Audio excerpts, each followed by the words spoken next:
All right, what's up, everyone? Today I want to dive into the term strength and conditioning, the strength and conditioning coach, and why I think that is such a not even a good term anymore, a good name for because it's so focusing on only two things. It's only focusing on strength and conditioning. Kind of a little backwards of what they should be actually focusing on helping athletes. Yes, strength is a part of it. You should athletes and need to be strong. They need to be um, able to use that strength on the field or on the court. But strength is not the only thing. Conditioning is not the only thing. And the funny thing is, most of these strength and conditioning coaches are strong, but they're fat. They're not conditioned at all, so they're not even good examples of the what they're trying to help these athletes be. I think you should be a good example of whether you don't have to be the strongest person, you don't have to be the most ripped person either, but you should be what am I trying to say? An example of what you're trying to you practice what you preach is what I'm trying to say. But that's a whole other aspect of the strength and conditioning. But again, strength and conditioning is just such a narrow term on two aspects of what an athlete needs. Yes, they need strength, they need some conditioning, but that is not it. They also need to be fast, you need to have speed, they need to be able to perform well. Just being strong and conditioned in the weight room, that ain't going to do anything for you on the field if you suck at catching a football or throwing a baseball or shooting a basketball or serving a volleyball. What good is being strong and conditioned if you can't actually do that stuff? So you need to be skilled in your sport as well, and strength and conditioning should encompass part of that. So you should be working on performance as well. Yes, that's part. They say they'll get that done in practice, but then you look at the practice and they're not doing a damn thing.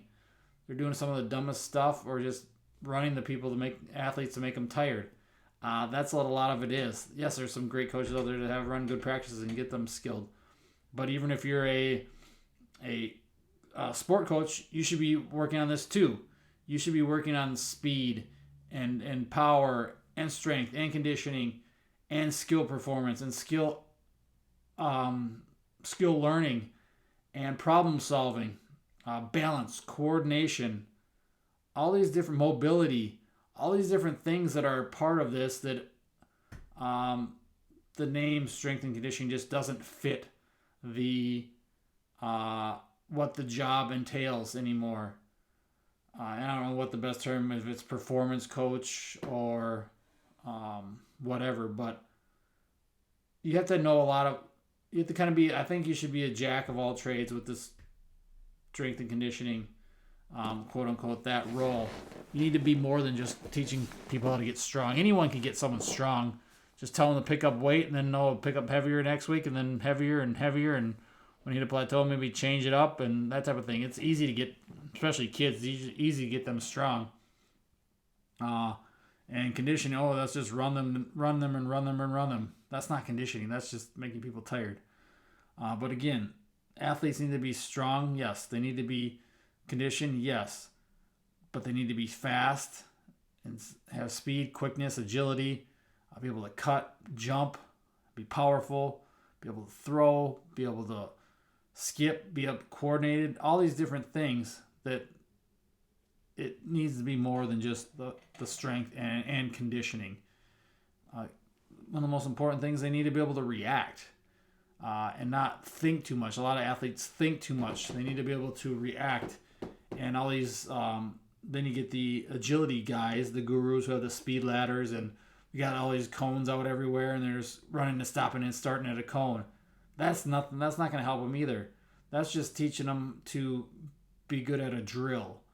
Whereas using games, using competitions, and getting them to compete and cut and jump and throw and do all these different skills and solve problems through games and practice and training, that's going to make them better, because that's actually getting them in game speed, because you're not going to be going full speed very often in any sport unless your sport is sprinting, track and field. But playing at game speed. So learning to move fast outside of the gym can help you get faster in your game speed, all that type of stuff. So even nutrition, like strength and conditioning coaches, this needs to include nutrition. It needs to include sleep. You need to teach your athletes all about this stuff. And if you don't have, especially if you don't have anyone else on staff or anyone to recommend them out, I mean, you may not be, yeah, you're not a dietitian, so you're not going to be prescribing meal plans and that stuff. I don't think half that stuff works anyway, but you should teach them basic nutrition, protein, carbs, fats, all good quality, whole nutrient dense food sources, that type of stuff, and show them what fuels their workouts and what they should be doing, and make sure they're sleeping and doing your best. Again, you don't control them. You're not holding their hand and walking them back to their homes and tucking them in, unless they're your kids. But making sure, showing them the benefits of how sleep and nutrition is going to help their performance on the field, and be an example of that, rather than just be a big fat slob who can deadlift 500 pounds, because that's not helping anyone. You're probably at risk of heart disease just going up the stairs because you can't walk up and huff and puff without huffing and puffing. So be that example, and with the strength and conditioning whole thing, it is more that in total performance of getting better at their skill, at their sport. That's part of your job, and building the qualities that will help them, even if you're not directly doing the sport coaching, helping them build qualities that's going to help: the speed, the strength, the power, the balance, the coordination, the condition, yes. But it's not alone just the two things. It's not just strength and conditioning. There's so much more to it. Again, that mental aspect too, that not thinking too much, not overreacting, not beating themselves up. That confidence is a huge thing you need to build into them, and they can get a lot of that from actually confidence from lifting weights and competing in their training and practices and stuff like that. So working on all these different aspects and not just focusing on, let's get these athletes as strong as possible, and then they can bench 500 pounds, but if a defensive lineman's running into them and they're an offensive lineman and they just get blown by and run right over, did that 500-pound bench press really matter? Sure, they're strong in the gym, but there's different strength too. There's strength in a tackling position or in a grappling position if you're a wrestler, or boxing someone out in basketball. All these different things. There's weight room strength, and then there's like on-court strength. There's track speed, and then there's on-court, on-field speed. So all these different aspects that play a role in getting your athletes better, because that's ultimately what your goal is to do, is help them succeed on the court, on the field. Because if you're just getting them better in the gym or whatnot, then you're not really helping. And it's not a quick thing. You should want them to do this for the rest of their life. Make it fun so they want to stick with it and not give it up. After their playing career, football career, baseball career, basketball career, whatever is done, they say, I don't ever want to lift again. That's not that should not. If you did that, if you're part of that, you did a bad job at coaching and your training in the gym, in the weight room, or whatever. So you should want them to come back and have fun and make sure they're building these habits for life that stick with them for the rest of their life. And athletes, if you're not working with someone who's making it fun and challenging you and teaching you and showing you and making you think you need them, then get a new coach. If you play on a team, then you probably can't.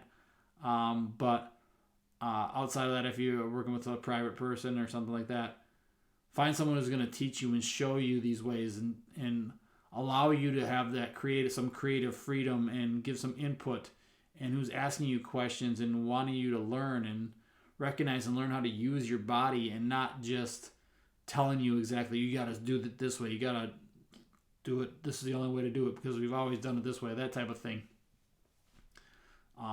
So learn and grow and take this stuff, because you should be wanting to use this stuff for the rest of your life, not just for this certain amount of time, these 4, 5, 6 years or whatever it is that you're playing sports, whether that's youth athletes or high school or college or pro.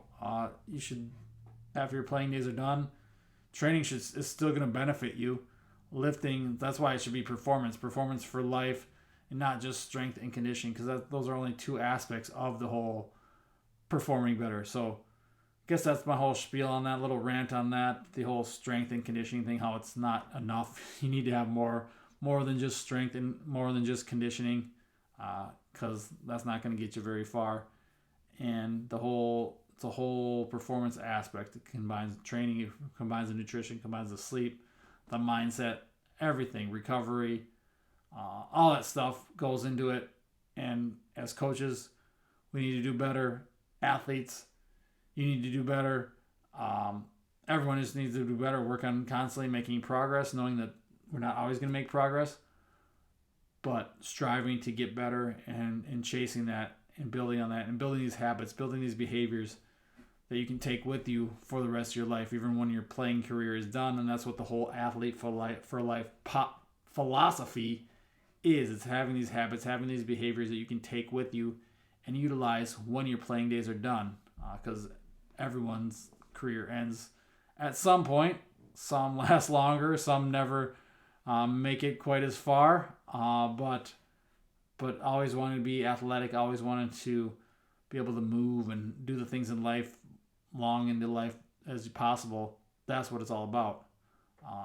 So don't just do strength conditioning. Take the whole performance aspect: speed, power, strength, on field, off field, conditioning, mobility, coordination, confidence, balance, all that stuff. That's all. Take it all. The nutrition, the sleep. Take it all. Bundle it in. Figure out what works for you. If you're a coach, figure out how to get this and how to implement with each athlete you work with. If you're an athlete, figure out how you can best incorporate this and find the best coaches that are going to help you with that. So that's what we got for you today, guys. Hope that helped. If you want, like and subscribe to my page. Share this. Hopefully the stuff is helping you, and take what's useful for you. Throw away what's not. And keep living your best life. Keep working to be an athlete for life.